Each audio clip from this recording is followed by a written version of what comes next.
I thought you said the market never goes down. Well, but I was just, after 8 years and a half, I finally bought the market.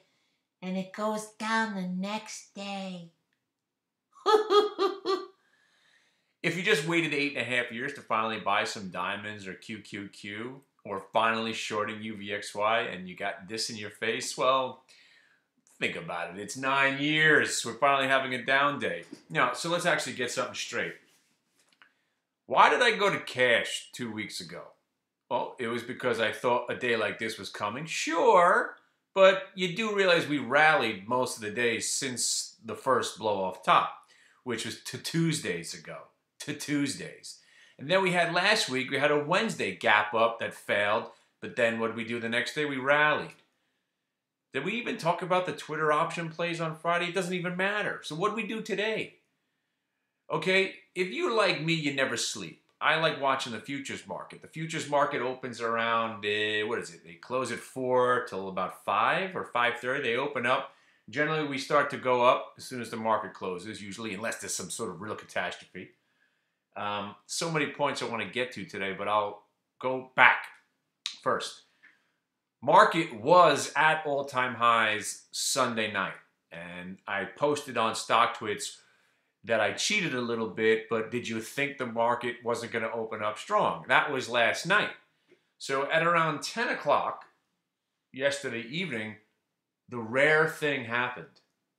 I'll give you the exact time if you want to follow on the charts. It's the YM futures, okay? YM futures. You got to go back to the crucial moment, 10:30 last night.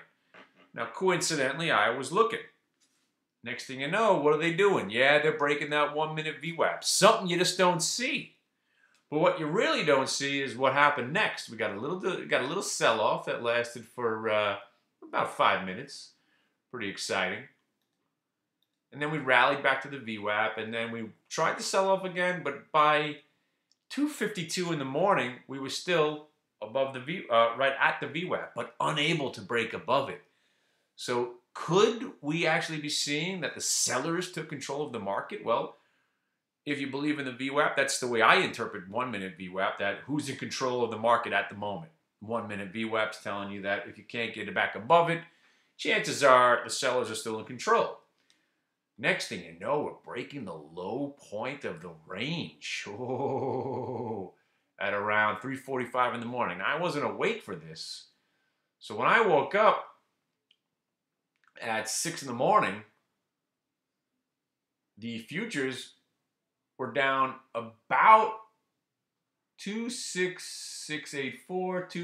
We're down 100 points on the nose from where I had last checked, or basically 80 points off where I last checked. So right there was kind of bewildered, but I went back to sleep. And then we tried to rally. So if you take a look again, at around 9:44 this morning, we tried to rally again and still couldn't get back above the precious 1 minute. So right at that moment, at 9:44 in the morning, what's the first thing that we did? Check the UVXY. The UVXY, if it doesn't start tanking, then you have to believe in the market actually having more sellers than buyers. I know it's something that's hard to comprehend for some of you. You've never seen a market that actually goes down on a Monday. And if you do backtrack or backtest, we've gone up pretty much every Monday since 2012.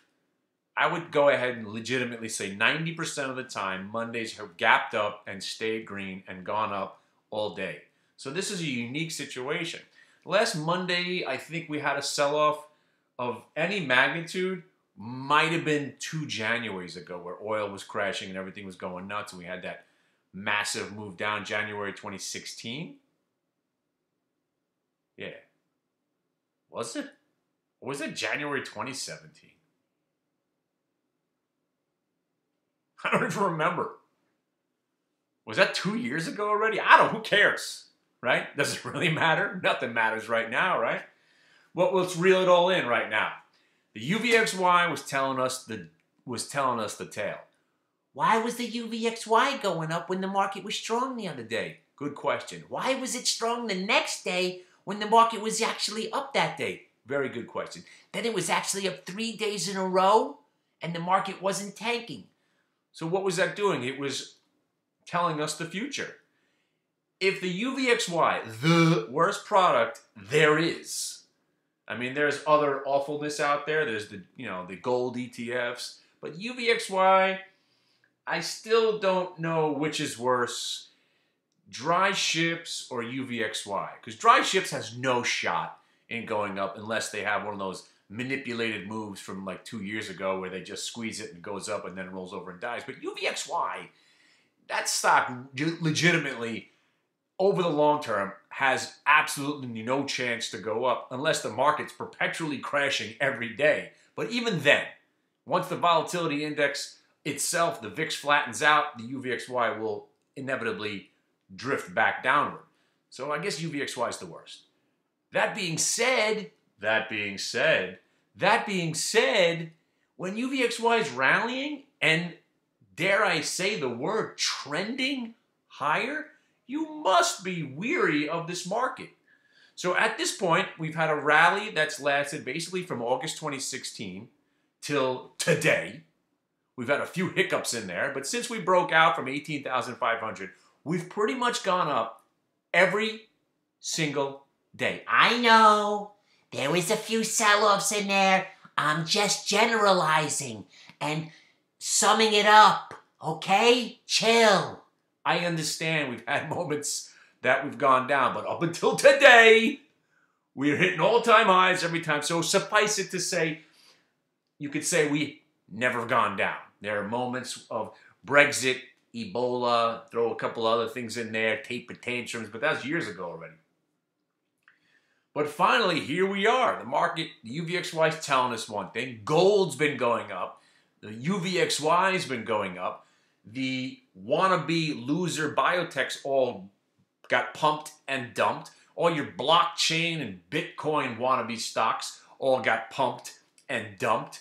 So you got the dash or trash that came to an end. You got the volatility index going up. You got gold going up. The only thing we didn't have was the dry ships going higher. And then we have it today. So if you just based everything on, can the stock market break a prior day's low? That is where we are right now. Oh boy. Now, right now the UVXY is still staying relatively strong, and it's 7:30. All that can change tomorrow. But let me tell you what we're doing.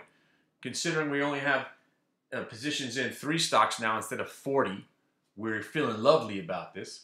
Still like the Alibaba. I'm going into the report with some stock. Still love the AMD, so I'm going into the report with some stock. And if it doesn't work out, it doesn't work out. We're playing with profits now. Out of the diamonds, out of the Qs. Still got the mark, by the way, because obviously we didn't sell it, and now it's down 40%. We're not going to sell the rest of it here. We're hoping for the... We're investors in mark now. Oh, I hope I get one right. Because investing blows. That's why when people ask me, what stock do you like? I always default to the diamonds and the Qs. Sprinkle in some Alibaba, and yeah, I like US Steel and a few others, but most stocks stink. That's why people hated this bull market. And I've been saying for years now, go ahead, pick 5 stocks today, buy them, and if the market's up tomorrow, meaning the Dow and the Qs, were all 5 of your stocks up? No freaking way. Maybe you got 2 out of 5, 1 tanked, 2 did nothing, maybe 1's up, 1's relatively flat. But the market goes up every day. So again, if you pick any 5 stocks, I'm not saying, go pick 5 Dow stocks, you got a better shot than 5 individual stocks. And think about the market now. Think about the people that own, I don't know, GCAP or Neti or Riot or SRAX or Mara or Get Some or CNET or Kodak or OTIC or XNet or LLFIN or Cloudera or ACIA or BSTI or some weed stocks that got hammered. Most stocks have a couple of days run, then they start to suck, and sometimes they suck even more, and then they come back, they try to break out, and they suck, and next thing you know, it's 2 years, and your stock pretty much hasn't gone anywhere, but the market's gone up another 20%.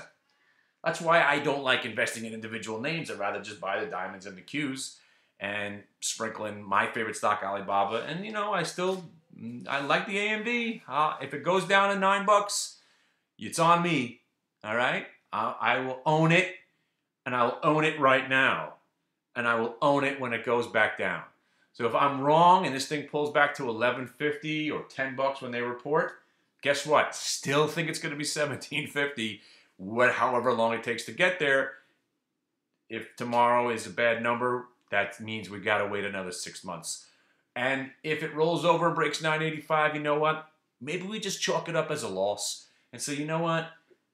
Fuck this AMD. Let's move on. It happens. You get them wrong. I mean, we've gotten stocks wrong. What did we get really wrong? I'm trying to think. What stock have we gotten really, really wrong after liking it? I guess Rig is sort of wrong, but we cost averaged all the way down in the tens. Wound up making money on that position. What's been really, really wrong? I don't know. What was my point there? I don't know. My point is, buy 5 stocks today. Chances are the Dow will be up tomorrow, and your 4 out of your 5 stocks will be down. So, yeah. So why don't you come in? There's a lot of setups that we have set up already. Setup. Welcome to the redundancy department.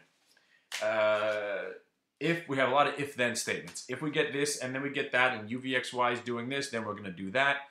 See, that's another thing is I don't sit here and crunch numbers. I don't care about fundamentals, obviously. I'm not looking at charts thinking, oh, if this happens. I know what I'm doing tomorrow.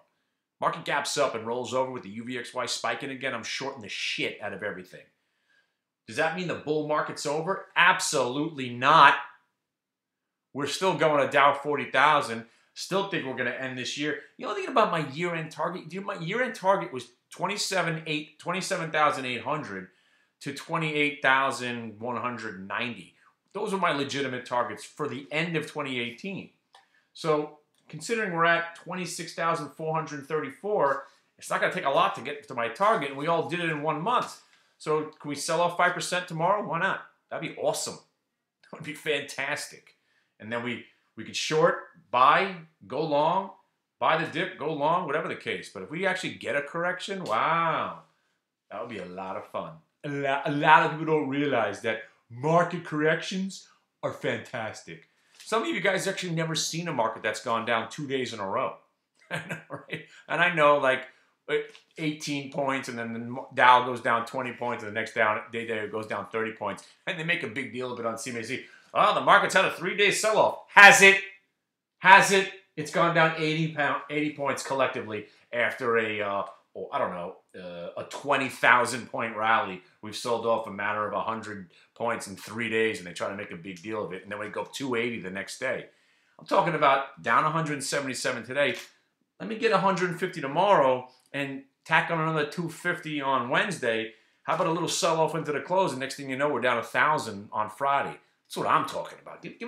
Let's wipe 1,000 points off the top here, and start getting some volatility in here where people, start to have to be professional about this. Because right now, when the market goes up every day, and like I was saying, this is the kind of market where you get in trouble because you're going to get into a position and you're going to be losing money on a long trade, and you're going to say, why should I sell? The market's just going to be up tomorrow. That works for the Dow and the Qs generally. Individual stocks, tell it to the Snap people who haven't sold yet, or, tell it to the DDD people who didn't get out in the 20s, or whatever. You know the story. You know the drill. All right, listen. In the description is the link to the room. We got 4 new members last week, just on the Twitter. Thank you. Oh, thank me. Thank you. Thank you. Thank me. No, thank you, Mr. Acabano. I appreciate that you're making money, and that's my game plan. I mean, hang out with me. I'll make you some money, or I'll hope to make you some money. Listen, it's not just about my ideas. I want you to see my ideas, feel my ideas, learn why those are my ideas, and then therefore the ideas will then be your ideas. And you'll be telling me, hey, this GE looks good right here. Let's buy it. And I'll buy it because you tell me to buy GE. And we all work in one big happy family because I know you're telling me to buy GE today because of what I taught you about reversals. And there was GE today. Next thing you know, 10,000 shares of GE, bing, bang, boom. Who the hell knew we were going to be trading GE today, right? That's what I like about trading. Give me something give me a setup that works. I'll trade any stock that fits the criteria. All right. See ya. By the way, if you're into history, I've been watching, what's it called? The Darkest Hour. As he's doing the speeches, I'm reading the speeches along with Winston Churchill because I'm a nerd. I was originally a history major, going to be a history teacher, and Winston Churchill is my fave. He's one of my faves.